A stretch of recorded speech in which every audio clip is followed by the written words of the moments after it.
Salam damai Tuhan kita Yesus Kristus selalu menyertai kita. Semoga hari ini kita semua dalam keadaan sehat walafiat. Kita berjumpa kembali dalam renungan harian Santapan Jiwaku, Santapan Kehidupan kita.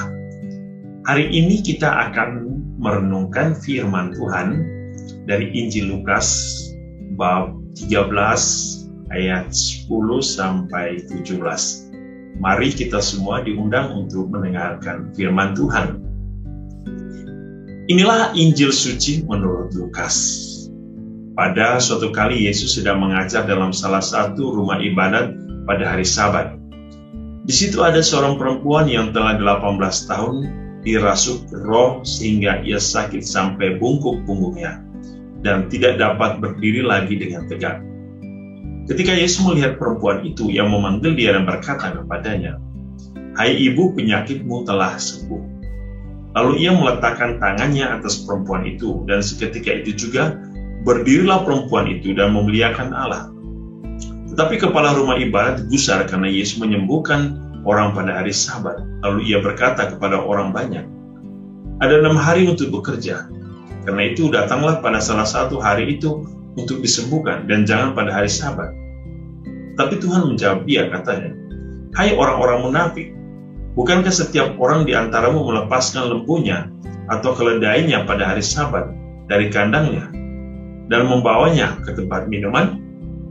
Bukankah perempuan ini yang sudah 18 tahun diikat oleh iblis harus dilepaskan oleh ikatannya itu, karena ia adalah keturunan Abraham?" Dan pada waktu ia berkata demikian, semua lawannya merasa malu, dan semua orang banyak bersukaria dan bersukacita karena segala perkara mulia yang telah dilakukannya.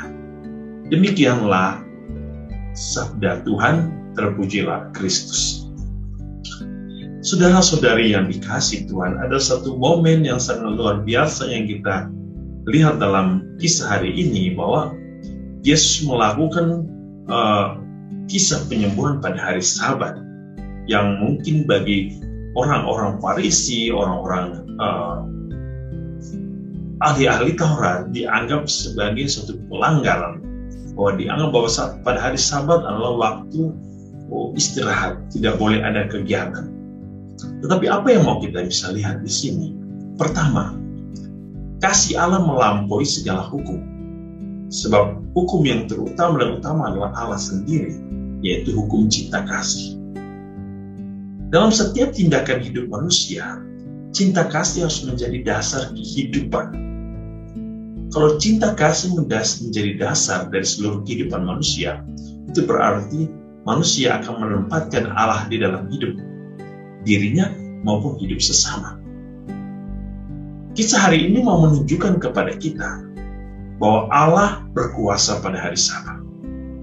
Bahwa cinta kasih Allah tidak bisa diberhentikan oleh setiap aturan-aturan hidup yang ada. Cinta kasih yang harus menjadi dasar dari setiap aturan. Itu yang harus menjadi perhatian setiap orang. Cinta kasih harus menjadi dasar dalam melakukan setiap aturan. Yang berikut, apa tujuan dari suatu aturan, suatu peraturan?